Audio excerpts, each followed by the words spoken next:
Good morning. If anyone's actually watching this, then the last time I looked on however many people watch it, I think it was 0. So I'm probably speaking to myself now. This is like a runner before a rehearsal for what it's going to be like in the afterlife. Just me on my own in the universe, floating around an entirely negative space with nobody listening to me. It's like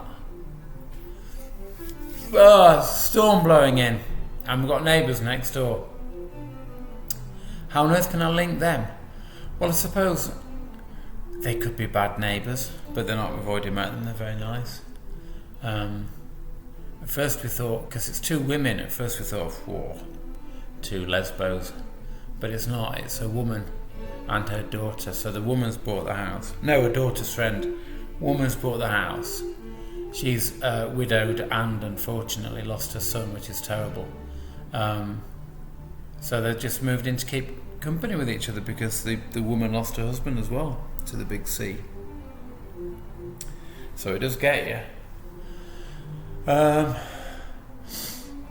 And that's my news because it's 3 days left. So it's a serious countdown now. And then it's playing the waiting game. Then, as I keep telling you, I'm under the knife. Oh God, he's talking about being under the knife again. Shut up. Don't blame you. Really, I feel fine. You know, I just feel a little bit tired.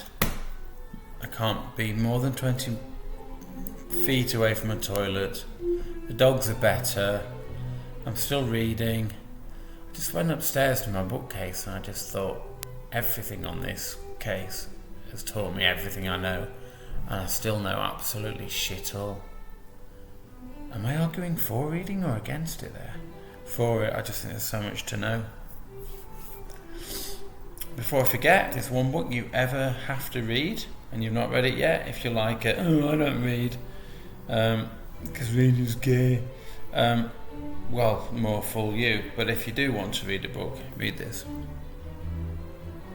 This basically teaches you everything you need to know about life. It's non-fiction. It's by Primo Levi, who survived Auschwitz, and then went on to, unfortunately. Well, no, just read it yourself. It's the greatest book you'll ever read. It teaches you all about human nature.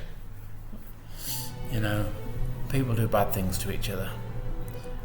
And they do good things for each other, which is why I'm at Weston Park Hospital, having lots of good people do good things to try and keep me alive. Really, God, everything's getting a bit monotonous at the moment, isn't it? It's that time of year where winter's ending, spring's beginning, but you're in the interstitial gap between the two. So nobody's out celebrating and rejoicing yet, and everyone's still saving because I've stopped spending. Lots of ing words going on with very little happening. I'm sure there's some hilariously ironic, very clever poem I could write about that. Right, anyway, I will see some of you on Friday because I'm going to go out for some orange juice to celebrate the end of the radiotherapy and chemotherapy, and then that's it. I will stop boring you.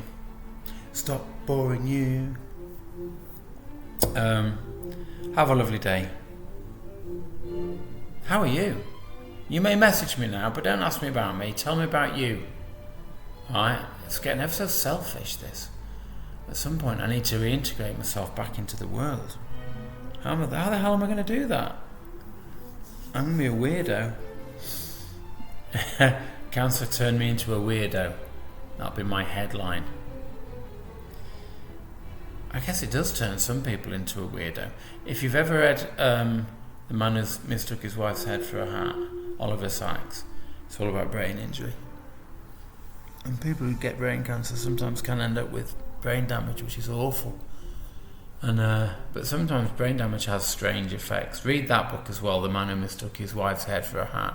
It's sort of tragic and hilarious in equal measure. I highly recommend Oliver Sacks. He's written 2 autobiographies, well, 1 memoir, My Uncle Tungsten, about his childhood, and then more of an autobiography, On the Move, which is wicked, well worth the read.